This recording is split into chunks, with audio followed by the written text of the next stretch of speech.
otra disculpa. Nada más no sé qué es lo que pasa, pero no sé si te has dado cuenta también que es muy marcado cuando buscamos hacer un enlace en Sin Censura y contigo, Daniel. Sí, querido Vicente, estamos en una tormenta de ataques. Tiene que ver, prácticamente una interferencia en nuestras comunicaciones y en la libertad de expresión en México, por fuerzas que finalmente son enemigas del país, que pueden estar dentro y fuera de México. Pero esto es importante señalarlo porque se están interfiriendo las comunicaciones, dañando la libertad de expresión y todas las posibilidades de la audiencia de tener una interlocución dinámica, abierta y garantizada. Esto no está sucediendo, querido Vicente, pero bueno, estamos haciendo un esfuerzo por mantener la comunicación a pesar de todo. Por cualquier vía debemos de estar comunicados, pero lo veo yo también como un ataque directo a mi persona. Es evidente que siempre sucede. Oye, mi querido Daniel, ¿de qué hablamos? ¿De qué nos hablas el día de hoy? Bueno, además de estar consternado por el tema que acabas de mencionar, sobre este informe que se presenta del caso de los estudiantes normalistas de Ayotzinapa, desaparecidos en Iguala, señalar nada más un aspecto importante, Vicente, que pocas semanas después en Chilapa ocurrió la ejecución de 11 personas que fueron decapitadas y parcialmente quemadas. No fue una incineración total. Esos personajes debieran estar ligados, debe existir alguna línea de investigación en ese sentido, porque esas desapariciones son prácticamente inmediatas. Sabemos que cuando el crimen organizado y los vínculos que puede tener esta delincuencia con otros poderes, incluso formales, buscan desaparecer las evidencias.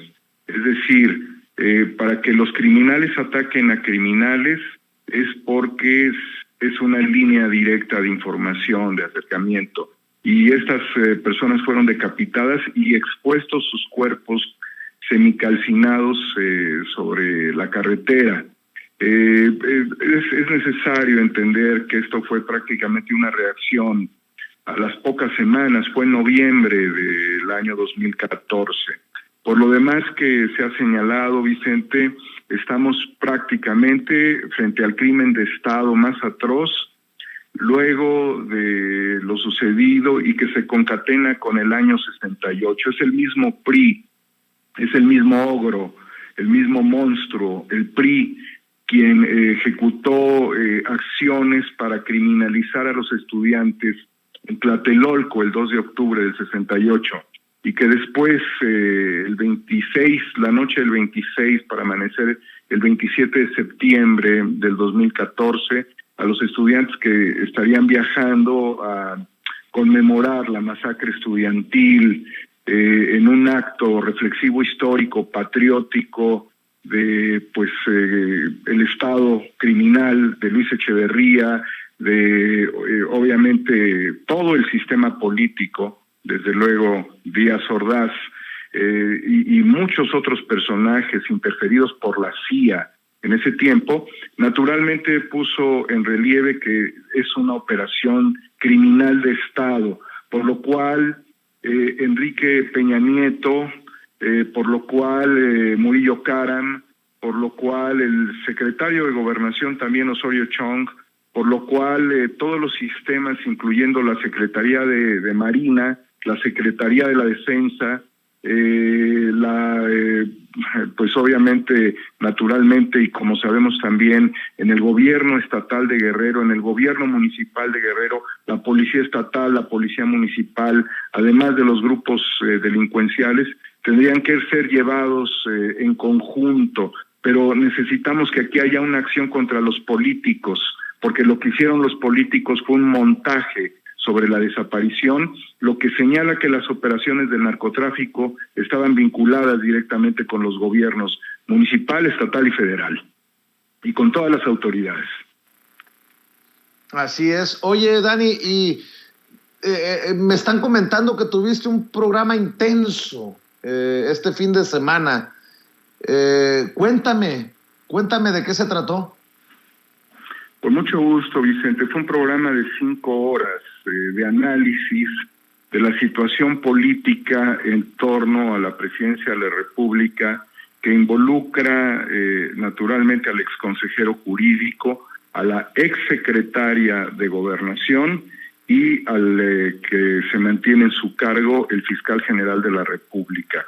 Esto debido a toda la pugna política que se vino dando y que no comienza con ellos, sino que está tiempo atrás cuando se cancela una subsecretaría de Gobernación, cuando se le quitan poderes además a la Secretaría de Gobernación, cuando se hacen litigios estratégicos desde el Palacio Nacional y cuando también se decapita o se quita o se acepta la renuncia del director de la Unidad de Inteligencia Financiera.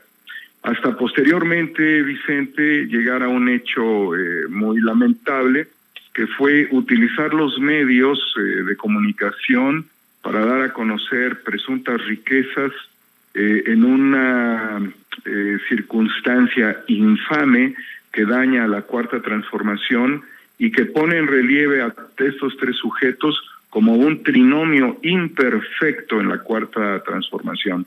Hicimos una lectura muy analítica, paso por paso, de la carta escrita por Julio Scherer, analizamos cuáles son los pesos y contrapesos que cada uno de ellos tiene y entendimos que esta situación se deriva prácticamente de hechos de presunta corrupción dentro del propio gobierno y además de una traición al presidente de la República, no por uno, no por 2, sino por los 3 personajes.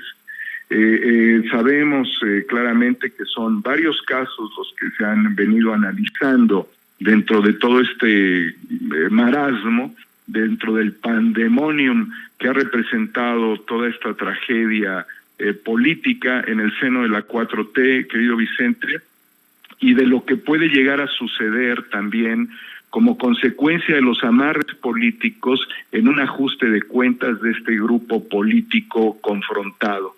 Se trata claramente, y hoy en este momento hay que señalarlo, que el caso Federico Hertz Manero, el hermano del fiscal, se está resolviendo en este momento en la Suprema Corte de Justicia, en donde fue encarcelada la hija de la cuñada de Hertz Manero, esposa de Federico, y quien estaría prácticamente, y parece inevitable, saliendo de prisión a partir de la resolución que tome la Corte.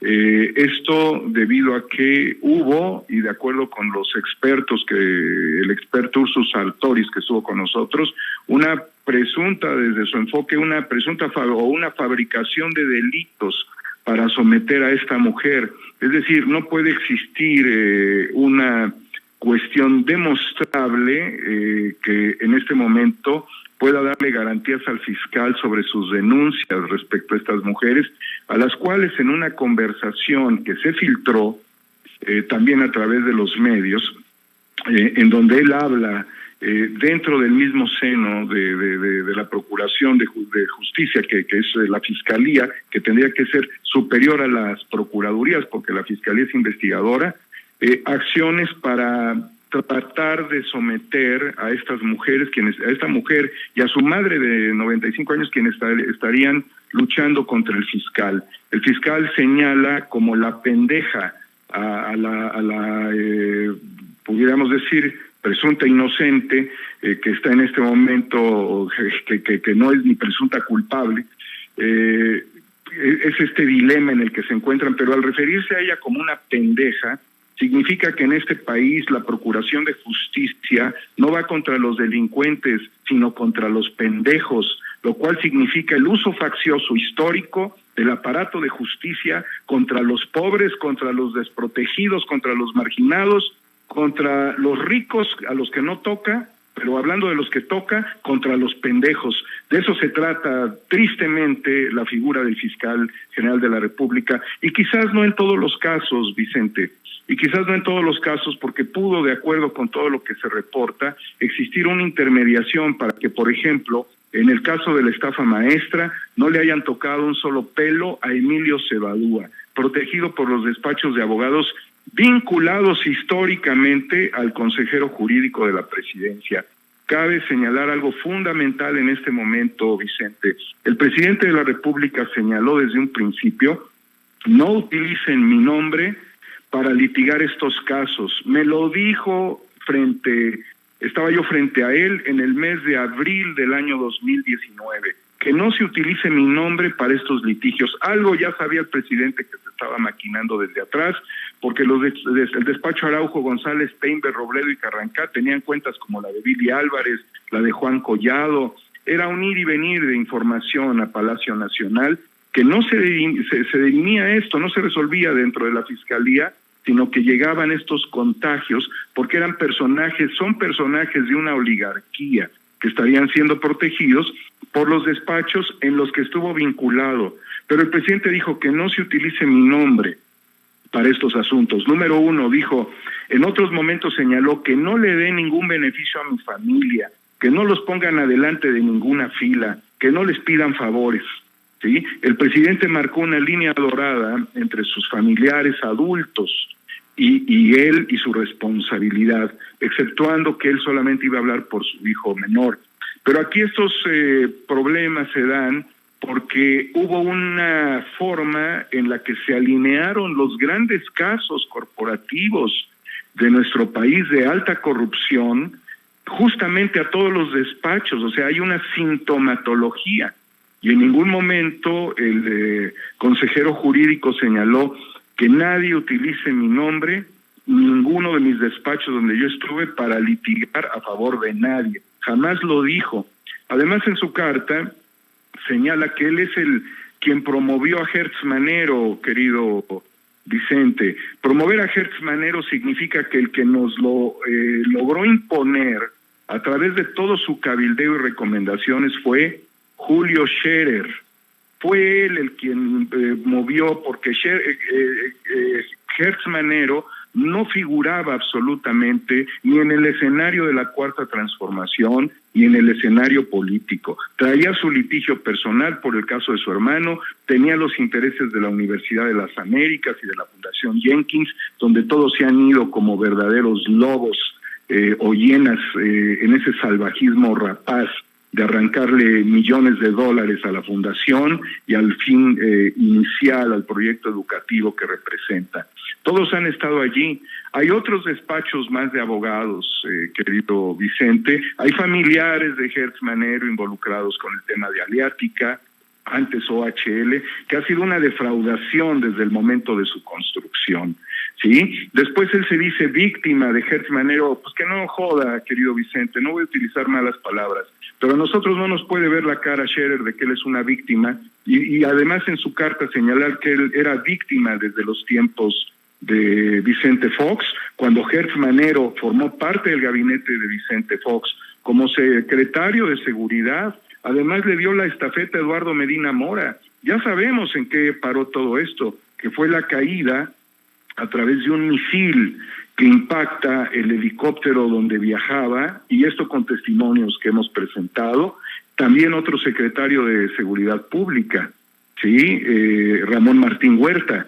Entonces, esta estela de corrupción, de gente tranza, de gente que movía la justicia para atacar a los pendejos en los tiempos, no cambió, y el paradigma no se invirtió en la 4T, y fue Scherer quien trajo a Hertz y lo infiltró en la 4T. Y además no solamente lo propuso al presidente, sino que cabildeó con Ricardo Monreal, cabildeó con los senadores para que fuera apalancado, mientras que las propuestas del presidente fueron, porque el presidente no cabildeó, solamente tenía algunas propuestas, estuvieron allí, pero no tuvieron efecto. ¿Qué dijo Scherer a los senadores? ¿Este es el bueno, acaso? Sí, este es el bueno. Hizo ese tipo de cabildeo político en el Senado para apuntalar a Scherer. Que no se haga la víctima, eso es ser hipócrita, y eso es ser un mártir del absurdo, querido Vicente. Pero los temas de litigio son muy fuertes. Sin embargo, ¿por qué es interferida nuestra comunicación Hay que entenderlo muy bien y hay que entender cómo están los balances en este juego de ataques. Por muchos temas históricos, desde los tiempos de Fox, donde también estaría protegiendo a la familia de Vicente Fox, Hertz Manero, se ha vinculado con la CIA. Y la CIA es un potencial operativo a favor de Hertz Manero. Pero él también puede obtener información de la Unidad de Inteligencia Financiera. Y finalmente, con esta comparecencia, puerta cerrada, Vicente, él es el fiscal de la nación, no es el fiscal de los senadores, Vicente, no es el fiscal de Monreal, ni es el fiscal de Olga Sánchez Cordero, es el fiscal de la nación, y los temas de la nación, y esto que atañe a la 4T, y todos los temas de este nivel, deben ser publicitados en parlamento abierto. No se vale que lo encierren y que hagan acuerdos oscuros, ¿sí? Pero también hay que señalarlo. Hertz tiene al Senado de su lado y ante eso no hay forma quizás de destituirlo, y el presidente también ha señalado que no, sí, pero Scherer tiene a Proceso, a Televisa, a TV Azteca, a La Universal, a Milenio, a Excelsior, a Imagen, además de que está buscando toda la forma, todas las vías de exponerse como un mártir, lo cual es abusivo en su condición. Él abusó, sí, de su posición y no puede abusar de nosotros haciéndose el mártir. Olga Sánchez Cordero, quien él señala que había litigado también el tema de Juan Collado, es comprensible, porque los tiempos de Olga Sánchez Cordero son los tiempos de Carlos Salinas de Gortari, también son los tiempos de Ernesto Zedillo. Ella viene prácticamente de esa espuma que se crea hacia el Poder Judicial, pero es amiga de Carlos Slim, es amiga de Jorge Janrón. Estas amistades no se cortan, Vicente, ni se pueden esquivar de una realidad. No significa que haya hecho mal en comunicarle al presidente un tema de sus cuates, ¿no? Obviamente ella no lo estaría litigando, estaría buscando una salida, ¿sí? Pero de todos modos se exponen una realidad profunda que la 4T no ha logrado cortar. También es amiga de Miguel Alemán Velasco, los temas de Interjet, de Radiópolis, ¿sí? Pero ella es una imposición de Alfonso Romo, al igual que es una imposición de Alfonso Romo en la Secretaría de Economía, Tatiana Cloutier. Pues eso es indiscutible, ¿no? Entonces esta confrontación, Vicente, tiene muchos matices, tiene muchos elementos. Estos son lo que te demuestra realmente es que hubo un intento de controlar al Estado. También hubo un intento injerencista desde la Fiscalía de promover a través de la Consejería la operación con la Suprema Corte de Justicia de la Nación, por el caso que sabemos de que se está justamente resolviendo hoy sobre el caso de Federico Hertz Manero, ¿no? Pero en realidad, Vicente, también de lo que estamos hablando es de que toda esta gente es multimillonaria. Scherer es multimillonario, su padre no lo fue, pero él sí, hay que preguntarse la forma de amasar estas riquezas. Hertz Manero es multimillonario, de acuerdo con la información que se filtró a través del Universal. Y Olga Sánchez Cordero, pues es fifí, ¿no? Entonces, no corresponden en ninguna forma a la confianza ni a la lealtad que les dio el presidente de la República. Y eso lo analizamos en un trabajo de 5 horas de escrutinio sobre estas fuerzas y los poderes fácticos que estarían detrás de todos estos personajes. Yo clamo, Vicente, a que teniendo enfrente la reforma eléctrica, teniendo enfrente procesos electorales, teniendo enfrente la reforma al Poder Judicial, que haya una rebelión desde los senadores patriotas, rebelión contra sus coordinadores parlamentarios, ¿sí? No están a la altura que reclama nuestro país de transformación. Están los intereses, siguen los intereses, ahí tienen a Monreal. Pues qué fuerte lo que dices, y creo que estoy de acuerdo en que hay que hablar urgentemente con claridad de estos temas, querido Daniel Marmolejo. ¿Con qué reflexión cerrarías, maestro? Bueno, pues querido Vicente, mi mayor reflexión respecto a todos estos temas es que hay un México que no acaba de nacer y un México que no acaba de morir. Necesitamos impulsar, por eso hablo yo de una rebelión contra coordinadores parlamentarios que no estén a la altura de la transformación del país. ¿sí? Yo creo, Vicente, que debemos de conjuntar un esfuerzo mayúsculo para alcanzar la reforma eléctrica, y lo voy a decir además, sin contubernios, sin arreglos por debajo de la mesa en la Cámara de Diputados y Senadores, entregándole el Estado de México al PRI. Fíjate lo que te voy a decir finalmente. ¿Por qué los intereses de Monreal en Veracruz? ¿Por qué los intereses de la reforma eléctrica en el Estado de México? ¿Y por qué la división que se dio con la elección territorialmente de varias delegaciones y de algunos cargos de representación popular, como la llegada de Margarita Zavala y de Cuadri a la Cámara de Diputados? Porque son los tres estados que tienen mayor votación en el país, querido Vicente. Que Monreal torpedee a Veracruz, que el PRI trate de apalancarse con su chantaje histórico para darle los votos en la reforma a cambio de que les den el Estado de México, de ahí avanzar a Hidalgo en su juego macabro, mañoso, son muy mañosos, y después a que Monreal, Movimiento Ciudadano, el PRI y el PAN sigan dividiendo la Ciudad de México, significa poner de rodillas el 2024 este grupo político. Por eso ese es el momento en el que los senadores de la República deben de actuar con el máximo patriotismo, por encima de Ricardo Monreal. Muchas gracias, Vicente, ya me voy, ya me cabroné. Cuídate mucho, un saludo a toda la audiencia. Querido maestro, no se te olvide de cerrar invitando a la gente a tus trincheras. Muchas gracias, querido Vicente. 4A República, en donde estamos siendo baneados, censurados. También, querido Vicente, Nomo Ex Novo, por favor, para que nos acompañen, ¿sí? Rebelión política por el bien de la nación contra los hipócritas y traidores a la Cuarta Transformación. Muchas gracias, querido Vicente. Y discúlpame también por los problemas de comunicación y toda esta censura que me aplican. No, hombre, el apenado soy yo contigo. Te mando un abrazo, maestro. Estamos al pendiente. Mucha suerte, Vicente, mucha suerte. Hasta luego. Buenas noches. Gracias. El maestro Daniel Marmolejo hablando con nosotros sin censura.